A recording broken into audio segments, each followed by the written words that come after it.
ನಮಸ್ತೆ ರೈತ ಮಿತ್ರರೇ, ನಾನು ನಿಮ್ಮ ಅಶೋಕ್. ನೀವು ನೋಡ್ತಾ ಇರೋದು ಅಶೋಕ್ ಆಗ್ರೋ ಸ್ಟುಡಿಯೋ ಯೂಟ್ಯೂಬ್ ಚಾನಲನ್ನು. ಸೊ ರೈತ ಮಿತ್ರರೇ, ಈ ಒಂದು ವಿಡಿಯೋದಲ್ಲಿ ವೆರಿ ಇಂಪಾರ್ಟೆಂಟ್ ಟಾಪಿಕ್.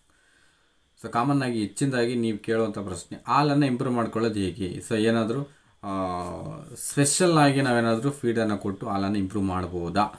ಸೊ ಅಥವಾ ಬೇರೆ ಮೆಡಿಸಿನ್ಸ್ ಏನಾದರೂ ಇದೆಯಾ? ಸೊ ಈ ರೀತಿಯಾಗಿ ಪ್ರಶ್ನೆಗಳನ್ನು ಕೇಳ್ತಾ ಇರ್ತಾರೆ. ಸೊ ಈ ಒಂದು ವಿಡಿಯೋದಲ್ಲಿ ಹಾಲನ್ನು ಇಂಪ್ರೂವ್ ಮಾಡ್ಕೊಳ್ಳುವ ಒಂದು ಮ್ಯಾಟ್ರನ್ನು ನಿಮ್ಗೆ ಹೇಳಲಿಕ್ಕೆ ಹೋಗ್ತಾ ಇದ್ದೀನಿ. ಏನು ಅಂತ ಅಂದರೆ, ಈಗ ಆಲ್ರೆಡಿ ನಾವು ಫೀಡ್ ಅಂದರೆ ಮ್ಯಾಕ್ಸಿಮಮ್ ನಾವು ಹಾಲನ್ನು ಇಂಪ್ರೂವ್ ಮಾಡಬೇಕು, ಸ್ವಲ್ಪ ಹೆಚ್ಚಿಸಬೇಕು ಅಂತಂದರೆ ಸೊ ನಾವು ಕೊಡ್ತಕ್ಕಂತಹ ಫೀಡನ್ನು ಚೇಂಜಸ್ ಮಾಡ್ಕೊಳ್ತಾ ಹೋದರೆ ಖಂಡಿತ ಅದರಲ್ಲಿರುವಂತಹ ಪ್ರೋಟೀನ್ಸು, ಮಿನರಲ್ಸು, ವಿಟಮಿನ್ಸು ಮತ್ತು ಕ್ಯಾಲ್ಸಿಯಮ್ ಆಗ್ಬೋದು, ಇನ್ನೊಂದು ಫೈಬರ್ ಕಂಟೆಂಟ್. ಓವರಾಲ್ ಇದೆಲ್ಲವನ್ನು ಬಾಡಿಗೆ ನಾವು ಕೊಟ್ಟಾಗ, ಹಸುವಿನ ದೇಹಕ್ಕೆ ಕೊಟ್ಟಾಗ ಅದರಲ್ಲಿ ಚೇಂಜಸನ್ನು ನಡೆದುಬಿಟ್ಟು ಹಾಲಿನ ಉತ್ಪಾದನೆ ಅನ್ನೋದು ಹೆಚ್ಚಾಗುವಂಥ ಚಾನ್ಸಸ್ ಹೆಚ್ಚಾಗಿರುತ್ತೆ. ಈಗ ನಾವು ಹೇಳುವಂಥ ಒಂದು ಫುಡ್ ಅಂತ ಅಂದರೆ biscuit waste, biscuit paste, bakery waste.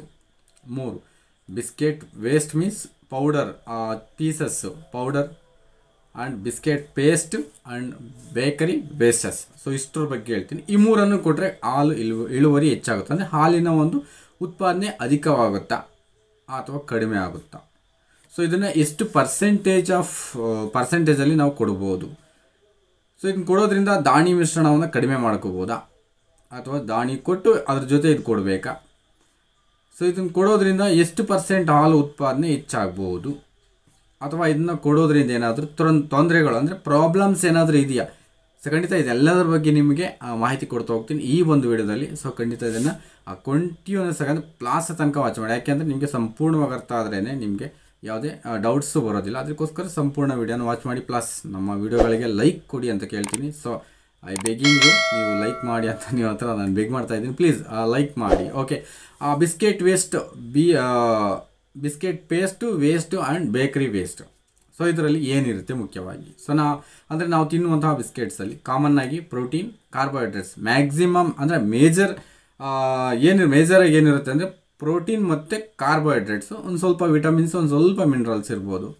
ಇದನ್ನು ಕೊಡೋದ್ರಿಂದ ಹಾಲು ಹೆಚ್ಚಾಗುತ್ತಾ? ಖಂಡಿತ ಹೆಚ್ಚಾಗುತ್ತೆ. ಪ್ರೋಟೀನ್ ಇದೆ ಮೇಯ್ನ್ಲಿ ಬೇಕಾಗಿರ್ತಕ್ಕಂಥದ್ದು, ಕಾರ್ಬೋಹೈಡ್ರೇಟ್ಸ್ ಇದೆ, ಕೆಲವೊಂದು ಮಿನರಲ್ಸು ಮತ್ತು ವಿಟಮಿನ್ಸ್ ಇರುತ್ತೆ. ಇವುಗಳನ್ನು ಕೊಡೋದ್ರಿಂದ ಖಂಡಿತ ಉತ್ಪಾದನೆ ಆಗುತ್ತೆ. ಹಾಗಾದರೆ ಎಷ್ಟು ಉತ್ಪಾದನೆ ಆಗ್ಬೋದು? ಒಂದು 5 ಲೀಟ್ರ್ ಕೊಡ್ತಕ್ಕಂಥ ಹಸು 10 ಲೀಟ್ರ್ ಕೊಡುತ್ತಾ? ಸಾಧ್ಯವಿಲ್ಲ. 5 ಲೀಟ್ರ್ ಕೊಡುವಂಥ ಹಸು ನಾವು ಅದನ್ನ ಕೊಟ್ಟ ತಕ್ಷಣ 10 ಲೀಟ್ರ್ ಕೊಡುತ್ತಾ ಅಂದರೆ ಆಗಲ್ಲ. ಮತ್ತು ಎಷ್ಟಾಗ್ಬೋದು ಅಂದರೆ ಒಂದು 10 to 15%, ಒಂದು 10ರಿಂದ 15% ಒಳಗೆ ಅದು ಹೆಚ್ಚಾಗ್ಬೋದು. ಯಾವಾಗ ಅಂದರೆ ನೀವು ಕೊಡುವಂತಹ ಬಿಸ್ಕೆಟ್ ವೇಸ್ಟ್ ಏನಿದೆ, ಬಿಸ್ಕೆಟ್ ವೇಸ್ಟು, ಪೇಸ್ಟು ಮತ್ತು ಬೇಕ್ರಿ ವೇಸ್ಟು, ಇದರಲ್ಲಿರುವಂತಹ ಪ್ರೋಟೀನ್ ಮತ್ತು ಅದು ಅದರ ದೇಹಕ್ಕೆ ಹೊಂದಿಕೊಂಡಾಗ ಖಂಡಿತ ಹಾಲಿನ ಇಳುವರಿ ಹೆಚ್ಚಾಗಿ ಆಗುತ್ತೆ ಆಟೋಮೆಟಿಕಲಿ. ಹಾಗಾದರೆ ನಾವು ಎಷ್ಟು ಕೊಡಬೇಕಿದು? ಖಂಡಿತ ನೀವು 3ರಿಂದ 4 kg ಪರ್ ಡೇ, ಒಂದು ದಿನಕ್ಕೆ 3ರಿಂದ 4 kgಯನ್ನು ಕೊಡಬೇಕು. ಅದ್ರ ಮೇಲೆ ಕೊಟ್ಟರೆ ಏನಾದ್ರು ತೊಂದರೆ ಇದೆಯಾ? ಕಾಮನ್ನಾಗಿ ಅದೇ ಆಗುತ್ತೆ. ಯಾಕೆ ತೊಂದರೆ ಆಗುತ್ತೆ? ಇದರಲ್ಲಿ ಮಿನರಲ್ಸ್ ಇದೆ, ವಿಟಮಿನ್ಸ್ ಇದೆ, ಪ್ರೋಟೀನ್ ಮತ್ತು ಕಾರ್ಬೋಹೈಡ್ರೇಟ್ಸ್ ಹೆಚ್ಚಾಗಿದೆ. ಮತ್ತು ಪ್ರಾಬ್ಲಮ್ ಎಲ್ಲಿ? ನೀವು ಲಾಸ್ಟ್ ವಿಡಿಯೋಗಳು ನೋಡಿದರೆ ಖಂಡಿತ ನಿಮ್ಗೆ ಡೌಟ್ ಬರುತ್ತೆ. ಪ್ರಾಬ್ಲಮ್ ಇರೋದು ಇಲ್ಲೇ. ಯಾಕೆ ಅಂತ ಅಂದರೆ ಈ ಬಿಸ್ಕೆಟ್ ವೇಸ್ಟಲ್ಲಾಗಲಿ ಪೇಸ್ಟಲ್ಲಾಗಲಿ ಏನಿರುತ್ತೆ, ಫೈಬರ್ ಕಂಟೆಂಟ್ ಕಡಿಮೆ ಇರುತ್ತೆ. ಫೈಬರ್ ಇಲ್ಲ ಅಂತಂದರೆ ಏನಾಗುತ್ತೆ? ಜೀರ್ಣಕ್ರಿಯೆಗೆ ಬೇಕಾಗುವಂತಹ ನಾರಿನ ಅಂಶ ಅದರಲ್ಲಿ ಸಿಗೋದಿಲ್ಲ. ಅದರಿಂದ ಆಮ್ಲೀಯ ಅಜೀರ್ತಿ ಅಂದರೆ ಹೊಟ್ಟೆ ಉಬ್ಬರ ಬರ್ತಕ್ಕಂಥದ್ದು ಸರ್ವೇ ಸಾಮಾನ್ಯ. ಯಾವಾಗ ನೀವು ಇರುವಂತಹ ನಿಗದಿತ ಪ್ರಮಾಣಕ್ಕಿಂತ ಹೆಚ್ಚು ಆಹಾರವನ್ನು ಕೊಟ್ಟಾಗ, ಸಾಮಾನ್ಯವಾಗಿ ಈಗ 3-4 kg ಇಳಿದ್ವಿ, ಅದಕ್ಕಿಂತ ಸ್ವಲ್ಪ ಹೆಚ್ಚು ಕೊಟ್ಟಾಗ ಕಂಪಲ್ಸರಿ ಆ ಒಂದು ಆಮ್ಲೀಯ ಅಜೀರ್ತಿ ಅಂದರೆ ಹೊಟ್ಟೆ ಉಬ್ಬರ ಬರ್ತಕ್ಕಂಥದ್ದು, ಡೈಜೆಷನ್ ಪ್ರಾಬ್ಲಮ್ ಆಗ್ತಕ್ಕಂಥದ್ದು, ಇಂಡೈಜೆಷನ್ ಆಗ್ತಕ್ಕಂಥದ್ದು. ಇದನ್ನು ಅದೇ ಆಗುತ್ತೆ. ಮತ್ತು ಈಗೇನು ಮಾಡ್ಕೋಬೇಕು ಆ ಟೈಮಲ್ಲಿ ಅಂದರೆ ನೀವು ಅಡುಗೆ ಸೋಡಾವನ್ನು ಬಳಸಿ ಅದನ್ನು ನೀವು ಕ್ಲಿಯರ್ ಮಾಡ್ಕೋಬೋದು. ಡೈಜೆಷನ್ ಪ್ರಾಬ್ಲಮ್ ಆದಾಗ. ಓಕೆ, ಹಾಗಾದರೆ ಎಷ್ಟು ಕೊಡಬೇಕಂದ್ರೆ 3ರಿಂದ 4 kg ಪರ್ ಡೇ ಕೊಟ್ಟಿದ್ದಾದರೆ ನೋ ಪ್ರಾಬ್ಲಮ್. ಇದು ಯಾವಾಗ ಅಂದರೆ, ಯಾಕೆ ಇದನ್ನೇ ಕೊಡಬೇಕು ಅಂದರೆ, ಇಲ್ಲಿ ಮುಸ್ಕಿನ ಜೋಳಕ್ಕೆ ರೀಪ್ಲೇಸ್ ಆಗಿ ಈಗ ಮುಸ್ಕಿನ ಜೋಳದ ಬೆಲೆ ಕನಿಷ್ಠ 18ರಿಂದ 20 ರೂಪಾಯಿ ಮೇಲೆ ಇದೆ. ಪ್ರೆಸೆಂಟ್ ರೇಟ್ಗಳಲ್ಲಿ ನೋಡಿಕೊಂಡ್ರೆ ಒಂದೊಂದು ಏರಿಯಾದಲ್ಲಿ ಒಂದೊಂದು ರೀತಿ ಇದೆ, ಇನ್ನೂ ಕೆಲವು ಏರಿಯಾದಲ್ಲಿ ಇನ್ನೂ ಜಾಸ್ತಿನೇ ರೇಟ್ ಇದೆ. ಹಾಗಾದರೆ ಇದೆಷ್ಟು ಸಿಗುತ್ತೆ? ಬಿಸ್ಕೆಟ್ ವೇಸ್ಟ್ ಮತ್ತು ಬಿಸ್ಕೆಟ್ ಪೇಸ್ಟ್ ಅಂದರೆ ನೀವು ನೇರವಾಗಿ ಫ್ಯಾಕ್ಟ್ರಿಗೆ ಏನಾದರೂ ನಿಮ್ಮ ನಿಯರೆಸ್ಟಲ್ಲಿ ಇದ್ದಂತಹ ಫ್ಯಾಕ್ಟ್ರಿಗಳಿಗೆ ಏನಾದರೂ ಕಾಂಟ್ಯಾಕ್ಟ್ ಆದರೆ ನೀವು 5 ರೂಪೀಸ್ಗೆ ಕಾಂಟ್ಯಾಕ್ಟ್ ಮಾಡ್ಬೋದು. ಜಸ್ಟ್ 5 ರೂಪೀಸಲ್ಲಿ ನಿಮ್ಗೆ ಅದು ಸಿಗುತ್ತೆ. ಕಂಪೇರ್ ಟು ಅದರ್ ಅಂದರೆ ಈಗ ಜೋಳಕ್ಕೆ ಕಂಪೇರ್ ಮಾಡ್ಕೊಳ್ಳಿ, 20 ರೂಪಾಯಿ ಕೆ ಜಿ, ಇಲ್ಲಿ 4 ರೂಪಾಯಿ ಕೆ ಜಿ. ಸೊ ಯಾಕೆ ನಾವು ಲಾಭದಲ್ಲಿ ಇರಬಾರ್ದು, ಹೌದಲ್ವಾ? ಸೊ ಕಡಿಮೆ ಬೆಲೆಯಲ್ಲಿ ಉತ್ತಮ ಆಹಾರವನ್ನು ನಾವು ಖಂಡಿತ ಪಡ್ಕೋಬೋದು. ಸೊ ಇಲ್ಲಿ ನೀವು 1 ಕೆ ಜಿ ಮುಸ್ಕಿನ ಜೋಳವನ್ನು ಕೊಡೋ ಬದಲಾಗಿ ಇಲ್ಲಿ 2 ಕೆ ಜಿ ಬಿಸ್ಕೆಟ್ ವೇಸ್ಟ್ ಕೊಟ್ಟರೆ ನೋ ಪ್ರಾಬ್ಲಮ್. 10 ರೂಪಾಯಲ್ಲಿ ಅಂದರೆ 20 ರೂಪಾಯಲ್ಲಿ ಆಗೋ ಕೆಲಸನ ನಾವು 10 ರೂಪಾಯಲ್ಲಿ ಕ್ಲಿಯರ್ ಮಾಡ್ಕೋಬೋದು. ಸೊ ಹೌದಲ್ವಾ? 2 ಕೆ ಜಿ ಕೊಟ್ಟರೆ 1 ಕೆ ಜಿ ಮುಸ್ಕಿನ ಜೋಳದ ಬದಲಾಗಿ ಸೊ ಅದಕ್ಕಿಂತ ಅದರಲ್ಲಿ ಸಿಗುವಂತಹ ಎಲ್ಲ ಪೋಷಕಾಂಶಗಳು ಇದರಲ್ಲಿ ಸಿಕ್ಕೇ ಸಿಗುತ್ತೆ. ಸೊ ಅದರಿಂದ ಹತ್ತಿರದಲ್ಲಿರುವಂತಹ ಯಾರಿಗಾದರೂ ಈ ಒಂದು ಸರಕು ಅವೈಲಬಲ್ ಇದ್ದರೆ ಬಿಸ್ಕೆಟ್ ವೇಸ್ಟು, ಬಿಸ್ಕೆಟ್ ಪೇಸ್ಟು ಮತ್ತು ಬೇಕ್ರಿ ವೇಸ್ಟ್ ಏನಾದರೂ ಸಿಕ್ಕರೆ ಸೊ ಖಂಡಿತ ಕೊಡಿ. ಬಟ್ 4 ಕೆ ಜಿಗಿಂತ ಕಡಿಮೆ ಇರಲಿ ಪ್ರತಿ ದಿವಸ. ಸೊ ಅದಕ್ಕಿಂತ ಹೆಚ್ಚು ಬೇಡ. ಸೊ ಹೆಚ್ಚಾದರೆ ಏನಾಗುತ್ತೆ ಅಂತ ನಿಮ್ಗೆ ಗೊತ್ತು. ಹಾಗಾದರೆ ನೆಕ್ಸ್ಟ್ ಬಿಸ್ಕೆಟ್ ಪೇಸ್ಟ್ ಮೀನ್ಸ್ ಬಿಸ್ಕೆಟನ್ನು ರೆಡಿ ಮಾಡಲಿಕ್ಕೆ ಆಲ್ರೆಡಿ ಮಿಕ್ಸ್ ಆಗಿರುವಂಥ ಒಂದು ಪೇಸ್ಟು. ಸೊ ಅದೊಂದು ರೀತಿ ಜೆಲ್ ಅಲ್ಲ, ಸೊ ನೀರನ್ನು ಕಲಕಿ ಮಾಡಿರ್ತಕ್ಕಂಥದ್ದು. ಇದರಲ್ಲಿ 50% ವಾಟರ್ ಇದ್ದರೆ 50% ಪೇಸ್ಟ್ ಇರುತ್ತೆ, ಅಂದರೆ ಬಿಸ್ಕೆಟ್ ಇರುತ್ತೆ.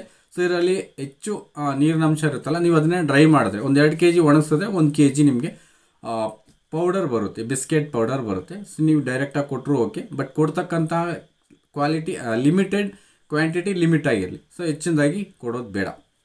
Next bakery waste. ಸೊ ಬೇಕರಿಗಳಲ್ಲೂ ಸಹ ಅಷ್ಟೇ ಬಿಸ್ಕೆಟ್ ಮಾಡ್ತಾರೆ, ಬ್ರೆಡ್ ಮಾಡ್ತಾರೆ, ಕೇಕ್ಸ್ ಮಾಡ್ತಾರೆ, ಮಗದೊಂದು ಮಾಡ್ತಿರ್ತಾರೆ. ಇದರಲ್ಲಿ ಆಗುವಂತಹ ವೇಸ್ಟೇಜನ್ನು ಸಹ ಹೊರಕ್ಕೆ ಕೊಡ್ತಾರೆ. ಒಂದು 4ರಿಂದ 5 ರೂಪಾಯಿ ಅಥವಾ 6-7 ರೂಪಾಯಿ ಒಳಗಡೆ ಸಿಗುತ್ತೆ ನಿಮಗೆ. ಇದರಲ್ಲೂ ಸಹ ಮ್ಯಾಕ್ಸಿಮಮ್ ಕಾರ್ಬೋಹೈಡ್ರೇಟ್ಸು, ಪ್ರೋಟೀನ್ಸು, ಸ್ವಲ್ಪ ಮಿನರಲ್ಸು, ಹಾಗೆಯೇ ಕೆಲವೊಂದು ವಿಟಮಿನ್ಸು ಸೊ ಇವು ಇರ್ತವೆ. ಸೊ ಇದನ್ನು ಸಹ ನಾವು ಬಳಸ್ಬೋದು. ಇದು ಸಹ ಕಡಿಮೆ ರೇಟಲ್ಲಿ ಸಿಗುತ್ತೆ. ಈಗ ಮುಸ್ಕಿನ ಜೋಳ 20 ರೂಪಾಯಿ ಅಂದರೆ 5 ರೂಪಾಯಿಗೆ ನಾವು ಇದನ್ನು ಕೆ ಜಿಗೆ ಯಾಕೆ ತೆಗೆದುಕೋಬಾರ್ದು?